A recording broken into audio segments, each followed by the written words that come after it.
will soon be replaced by the National Social Health Insurance Fund to enable every Kenyan access medical services throughout the country under universal healthcare. Health Cabinet Secretary Susan Nakhumicha says the national government is currently engaging its partners in a bid to raise billions of shillings, which will be used to register Kenyans into the new insurance fund so that Kenyans can access medical health whenever they need it. CS Wafula was speaking during the first ever National Cancer Summit, where health practitioners disclosed that cancer continues to be a huge burden for millions of Kenyans. For several years, Kenyans, especially those who cannot afford medical care in private facilities, have been heavily reliant on the National Hospital Insurance Fund to pay for their medical needs. But the fund has experienced numerous hiccups.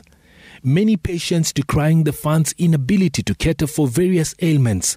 Some hospitals have also occasionally turned away patients, arguing that NHIF has been slow in remitting monies after rendering services to patients. And I want to declare here today that I shall be moving it from National Health Insurance Fund to a National Social Health Insurance Fund. Health Cabinet Secretary Susan Nakhumicha has disclosed that the new National Social Health Insurance Fund will be effective and efficient. What we are going to do with the National Social Health Insurance Fund, we want to bring these funds together, that we shall no longer have them in silos, that when we take all those schemes and put together, we do a fundraising that gives us almost 12.6 billion. To ensure funds year-round, the Health Ministry will, apart from collecting 12.6 billion shillings from Kenyans who are members of the fund, also raise funds through partners, as well as tapping a fraction of funds from the sin tax. We have done a costing.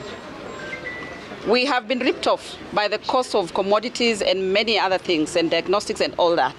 So we have done a costing where we know, with this fundraising where we have put together these funds at 12.6 billion, and we want to look for funds from elsewhere, like the tobacco fund, the sports fund, the money that comes from betting, a fraction of it, from tobacco, a fraction of it. We put them together. And this now forms the basis of National Social Health Insurance Fund. According to the Health CS, the cancer burden in the country will be tackled effectively through NSHIF under the Universal Healthcare. The rollout is expected to begin on July 1st. Besides the one fundraising that I have talked about, we are putting together another bigger fundraising of about, 150 billion, that now will take care of those who have come through the system from down, going upwards. And now they have the cancers confirmed, they have the other chronic illnesses, then they'll be able to be taken care of at level 4 and 5 at that, by use of that fund that we are going to put together. The pertinent question is, why should an NHIF be funding for cancer treatment and it is not funding screening? Because that is more important than even the treatment itself. And one of us here. CS Nakhumicha was speaking during the inaugural National Cancer Summit in Nairobi. Cancer continues to kill many Kenyans, thousands of them from poor households who cannot afford costs such as screening, prevention, treatments, and even palliative care services. Standing in the work environment. Currently, 5 cancers continue to be a nuisance in the country, and they include breast cancer, cervical cancer, prostate cancer, or esophagus cancer, and non-Hodgkin's lymphoma. The leading cancer cases in Kenya are breast cancer, which stands at 15.9%, followed by cervical cancer at 13.3%, and then esophagus cancer at 11.8%. Breast cancer cases among women in Kenya stand at 26.5%. Cervical cancer, which is the second most dangerous among women, stands at 23.2%, while esophagus cancer is at 8.8%.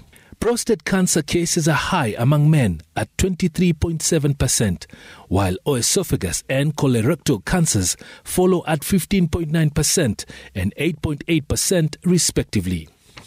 Meanwhile, 46% of cancer cases in Kenya are at advanced stages, and children under the age of 18 years account for 2% of those affected. Persons who are 29 years and below account for 25% of cancer cases nationally, while those aged between 30 and 84 years account for over 75% of cancer cases.